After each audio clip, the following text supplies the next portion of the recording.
The Carolina Panthers are monitoring several injuries as they prepare for the preseason finale with the Pittsburgh Steelers on Thursday at Bank of America Stadium.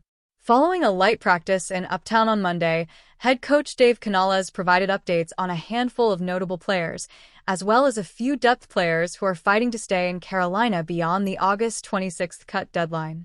Injury updates. Horn returns to practice. Latest on Dalton and Scouart cornerback J.C. Horn, hand, returned to practice on Monday. The team had been waiting for Horn to get the stitches out of his left hand, which was injured in a car accident before the Cleveland Browns joint practice earlier this month. Canales confirmed after practice that the stitches had been removed. Horn missed both joint practices and both preseason games to this point.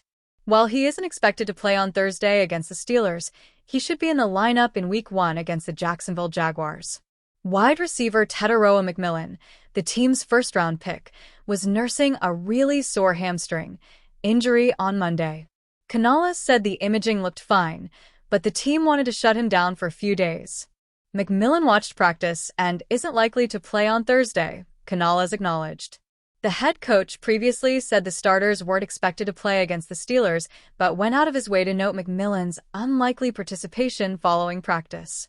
Wideout Jalen Coker, illness, who missed joint practice and the preseason game in Houston, returned to work and filled in for McMillan. His status for Thursday is unclear. Quarterback Andy Dalton left Saturday's loss to the Texans with a right arm injury. After undergoing imaging, Canales said Dalton has a mild muscle strain. Dalton was seen throwing the football in individual drills on Monday. He had a sleeve on his throwing arm as a precaution. Canales said he could have practiced and played if it was a regular season week. The team signed reigning United Football League MVP Bryce Perkins to compete with incumbent third-string QB Jack Plummer this week in practice and against the Steelers. Dalton, like starting QB Bryce Young, will probably skip the preseason finale. Canales acknowledged he'd prefer for Dalton to take it easy during the preseason finale. Second-round pick Nick Scouart is recovering from a collapsed lung. He sustained the injury during a joint practice with Houston on Thursday. While the team initially thought he was battling heat exhaustion, a hospital visit confirmed the more serious ailment. Canales said Monday that Scouart has made huge improvement after returning to Charlotte. He added that Scouart was running a bit at practice, but the team is taking precaution with his return. According to Canales, Scouart will not play Thursday. Guard Chandler Zavala, knee, nose tackle Cam Jackson, shoulder, and linebacker Claudin Cherilus, groin, were among the group that returned to practice on Monday. Zavala had been sidelined since the first week of training camp, while Jackson and Cherilus both missed the joint practice and preseason loss in Houston. Canales said all three are expected to play against Pittsburgh, barring a setback in Tuesday's more intense practice. Outside linebacker DJ Johnson, hip, guard Damian Lewis, shoulder, defensive end LaBryan Ray, ankle, and defensive tackle Bobby Brown, knee, didn't participate in the workout. Canales said Ray's high ankle sprain hasn't responded the way the team initially hoped, but that they would like to see him play in the preseason finale. Canales, Perkins has earned the opportunity in Carolina. Perkins, a former standout at the University of Virginia, donned a black number 10 jersey in his first practice with the Panthers. After spending 2 years in the UFL honing his skills, Perkins is attempting to make it back onto an NFL roster or, at the very least, a practice squad. Perkins spent 3 years with the Los Angeles Rams, so he knows what to expect from an NFL practice. There's also some familiar language with the Panthers' offensive playbook. Plus, he has former college teammate and current Panthers assistant coach Mike Burkavasai to lean on with his studying crunch. Burkavasai and Perkins played together at Arizona State in 2015. And on Monday, the assistant coach was Perkins' guide to the Carolina way of doing things. Really excited to get him in here, Canales said after practice. He's earned this opportunity, and just going into the Steelers game, if Andy can't turn it around and get the soreness out and we don't have to play him, Jack and Perkins can play that game for us. So, it's all hands on deck. Mike Burkavasai is about a foot away from Perkins the whole day today as he came in, and so it's great to just be able to reward somebody who's gone to another league, played so well. Perkins threw for 1,342 yards and 9 touchdowns this spring with the Michigan Panthers. He also ran for 269 yards and 5 touchdowns on just 47 carries. He received the league's MVP award and was also named Offensive Player of the Year. The Queen Creek, Arizona native previously set Virginia's all-time record for total offense with 7,901 yards in just 2 college seasons. While he only played in 5 games for the Rams during his 3-year tenure with the NFC West squad, he did win a Super Bowl ring in 2022 as part of the team's practice squad. Canales said Perkins' experience with the Rams appealed to him and general manager Dan Morgan. The Dallas Cowboys find themselves in a bit of an odd situation entering the 2025 campaign. Superstar linebacker Micah Parsons wants a massive new contract extension that he has not gotten yet, which led to him requesting a trade earlier this month. With no deal in sight, could that lead to the Pittsburgh Steelers swooping in and making one last major move this offseason? The Steelers had their own contract dilemma earlier this offseason with TJ Watt, but they ended up handing him a 3-year, $123 million contract extension.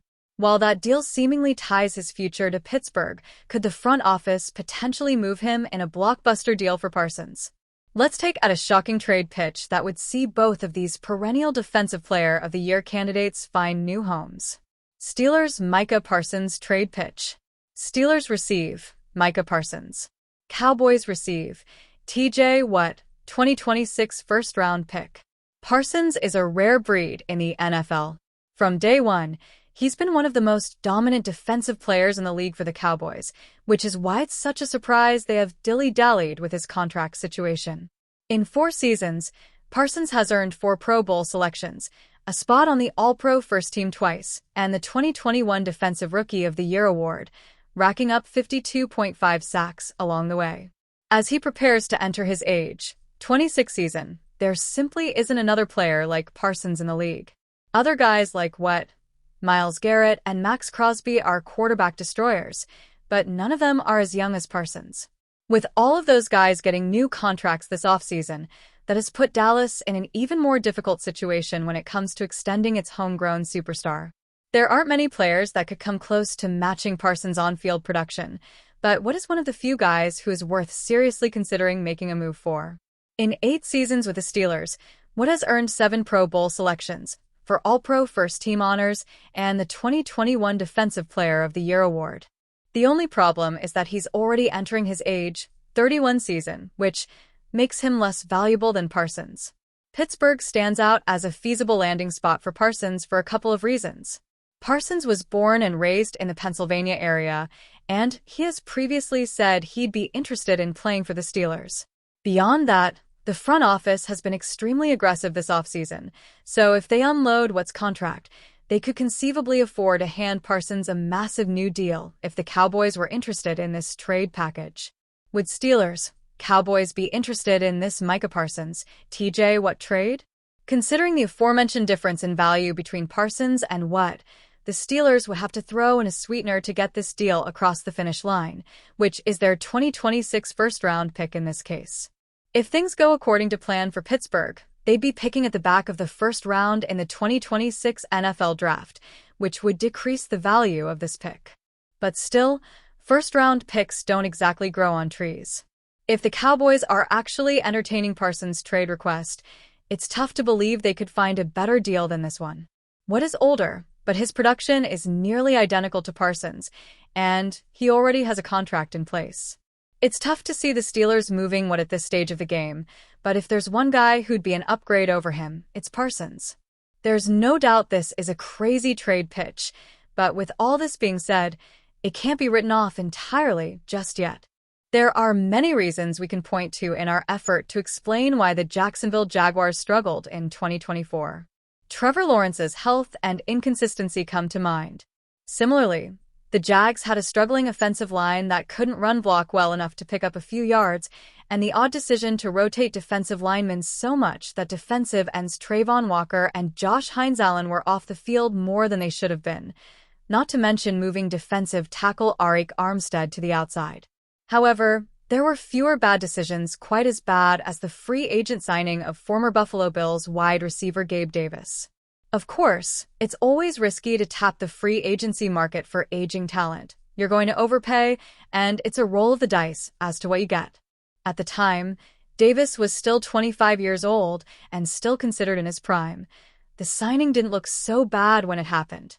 In retrospect, not only is this single signing indicative of the larger problems the Jaguars faced last year, namely a series of failed signings by Trent Baalke, but it cost the team over $20 million in dead cap space.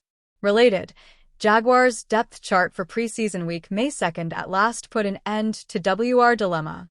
Former Jaguars WR Gabe Davis meets with the Steelers again. With Aaron Rodgers now in a Pittsburgh uniform, the Steelers are trying to shore up the roster around him. The former Bills and Jaguars wide receiver already met with the Steelers once this offseason back in June, when the still-injured Davis was meeting with multiple teams as he tried to find a home after being cut from the Jaguars. While they didn't close a deal then, the Steelers have brought him back for a second round of talks, per ESPN's Adam Schefter. Former Jaguars and Bills WR Gabe Davis is flying back to Pittsburgh today and is scheduled to visit the Steelers on Tuesday for a second time this offseason, per source. Steelers continue seeking WR help. As we mentioned, Davis spent last season with the Jaguars, where he played only 10 games before being injured. The results? 20 receptions for 239 yards. If we do the math, that's nearly $1 million per catch and over $100,000 per yard. Davis was guaranteed $24 million for his contract. That's wild. Final thoughts. Perhaps Davis's abysmal time in Jacksonville was due more to the plethora of issues surrounding the team. Or maybe his performance never warranted such a contract in the first place. Given that Davis still hasn't found a home, I'm leaning toward the latter.